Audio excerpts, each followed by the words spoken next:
Buenos días, familias, ¿qué tal? ¿Cómo os encontráis? Bueno, espero que estéis muy bien y os animo hoy a que trabajemos el pensamiento lógico y el lenguaje. Mirad, el pensamiento lógico es la capacidad que tenemos las personas para buscar relaciones entre distintos objetos o distintos hechos. Y lo hacemos a través de la abstracción, de la imaginación y de la categorización. Por eso hoy os propongo que trabajemos este razonamiento o este pensamiento lógico a partir de algunas palabras que yo os voy a dar. Además, también estaremos trabajando en el lenguaje. Es muy importante trabajar el lenguaje para tener esa fluidez verbal, para no perder esa riqueza del lenguaje que nos permite pues, mantener conversaciones y estar activos siempre en las conversaciones con familiares, con amigos o con vecinos. Bueno, pues vamos allá y vamos a ponernos a trabajar. Mirad, os voy a dar dos palabras, ¿vale? Dos palabras que guardan cierta relación. Y a partir de esas dos palabras, vosotros tenéis que establecer vuestras propias frases. Venga, pues vamos allá. La frase número 1, contamos con la palabra trabajo y autobús, ¿vale? Lo pensamos un poquitín en casa y miramos a ver qué frases podríamos construir.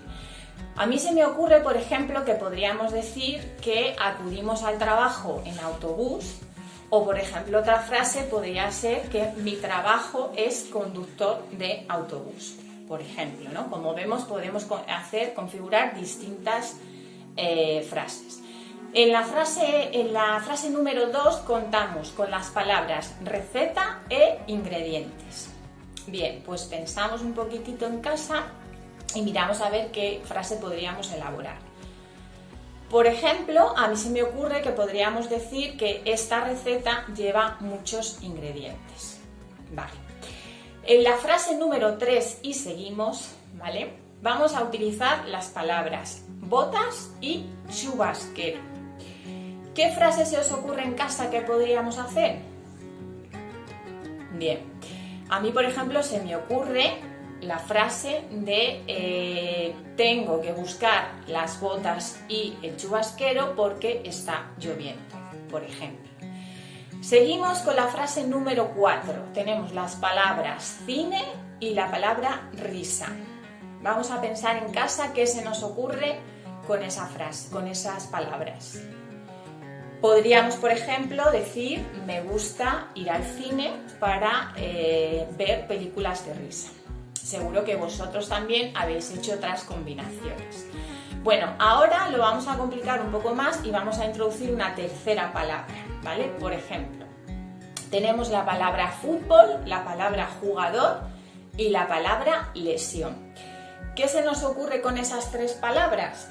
Bien, por ejemplo, podríamos decir el jugador sufrió una lesión en su último partido de fútbol, por ejemplo. Seguro que vosotros en casa también estáis pensando en esas palabras y esa asociación para construir vuestra frase. Por ejemplo, otra frase podría contar con las palabras armario, cajones y ordenar, ¿vale? Vamos a pensar qué se nos ocurre que podríamos construir con esas palabras. Bien, por ejemplo, se me ocurre, podría ser tengo que colocar los cajones del armario porque están desordenados, por ejemplo, o si quiero encontrar algo. Vale, y por último vamos a ver una última frase, ¿vale? Para que vosotros también la penséis en casa, que podría tener estas palabras, por ejemplo, receta, médico y cita, ¿vale? Pensamos un poquitín en casa qué podríamos hacer con esas tres palabras.